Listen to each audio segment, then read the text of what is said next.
Assalamualaikum warahmatullahi wabarakatuh. Selamat pagi dan salam sejahtera untuk kita semua. Perkenalkan, nama saya Haudi Iqnal Warid. Saya bertugas di unit kerja Seksi Perencanaan Teknis Bina Marga, Bidang Bina Teknis, Dinas Bina Marga Sumber Daya Air Kabupaten Tangerang sebagai analis infrastruktur. Dinas Bina Marga dan Sumber Daya Air memiliki visi tersedianya infrastruktur jalan dan jembatan serta sumber daya air yang andal untuk mendukung pertumbuhan ekonomi Kabupaten Tangerang. Adapun misinya ialah pertama, mewujudkan aksesibilitas dan mobilitas wilayah dalam mendukung pertumbuhan ekonomi dan meningkatkan kesejahteraan masyarakat dengan penyediaan jaringan jalan yang andal, terpadu, dan berkelanjutan. Kedua, mewujudkan pengelolaan sumber daya air secara efektif dan optimal untuk meningkatkan kelestarian fungsi dan keberlangsungan pemanfaatan sumber daya air serta mengurangi resiko daya rusak air. Ketiga, mewujudkan dukungan manajemen sumber daya manusia serta sarana dan prasarana. Struktur organisasi Dinas Bina Marga dan Sumber Daya Air terdiri dari Kepala Dinas, Sekretaris Dinas, Kepala Bidang Bina Teknis, Kepala Bidang Bina Marga, Kepala Bidang Sumber Daya Air, dan kelompok jabatan fungsional. Dalam bidang bina teknis terdiri dari 3 seksi, yaitu Seksi Perencanaan Teknis Bina Marga, Seksi Perencanaan Sumber Daya Air, dan Seksi Standarisasi Data Teknis.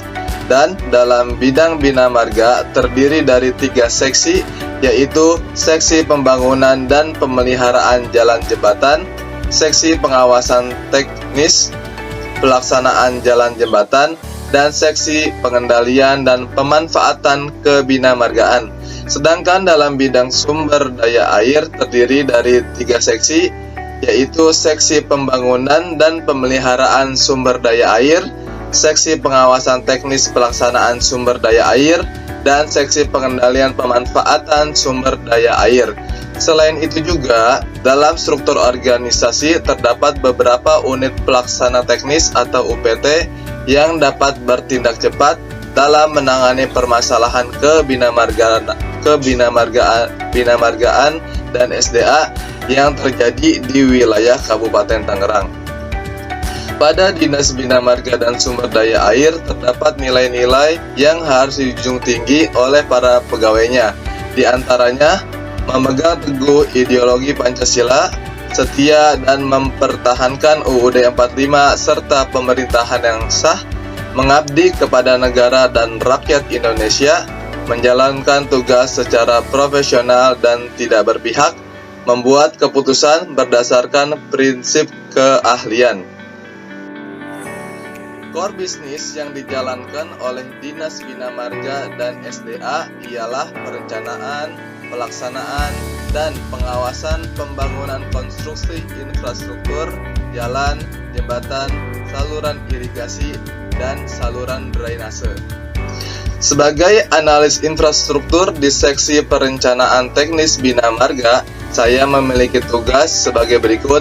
1. Mengumpulkan bahan-bahan kerja sesuai dengan prosedur yang berlaku untuk keperluan penyelesaian tugas.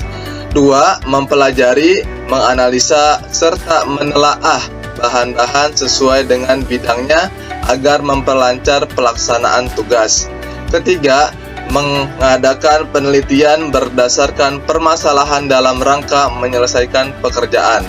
4. Membuat laporan berdasarkan hasil kerja untuk disampaikan kepada pimpinan unit agar hasil telaahan dapat bermanfaat. 5. Memberikan saran berdasarkan pelaksanaan pekerjaan dan pemanfaatannya untuk disampaikan kepada pimpinan. Dengan uraian tugas tersebut, diharapkan saya dapat membantu mewujudkan tujuan instansi Dinas Bina Marga dan Sumber Daya Air, yaitu pertama, meningkatkan keandalan sistem jaringan infrastruktur untuk meningkatkan daya saing melalui pertumbuhan ekonomi daerah. Kedua, meningkatkan pemeliharaan jalan dan jembatan untuk mempertahankan kondisi mantap sesuai pelayanan dan kemampuannya. Ketiga, meningkatkan kapasitas pengawasan, pengendalian, pelaksanaan, dan akuntabilitas kinerja untuk mencapai efektivitas dan efisiensi pelayanan publik di bidang bina marga. Upaya yang sebaiknya dilakukan untuk memastikan kinerja pelaksanaan tugas menjadi lebih baik melalui perwujudan Smart ASN ialah dengan menguatkan pemahaman nilai-nilai berakhlak seorang ASN dan mengaktualisasikan nilai-nilai tersebut pada penerapan 4 pilar literasi digital dalam kegiatan sehari-hari. Selain itu juga dengan mengaktualisasikan 7 nilai berakhlak dan 4 pilar literasi digital diharapkan dapat menghasilkan keberlangsungan manajemen ASN yang baik dan benar sesuai koridor peraturan dan kebijakan yang ditetapkan. Sekian yang dapat saya sampaikan, kurang lebihnya mohon maaf. Billahi taufik wal hidayah. Wassalamualaikum warahmatullahi wabarakatuh.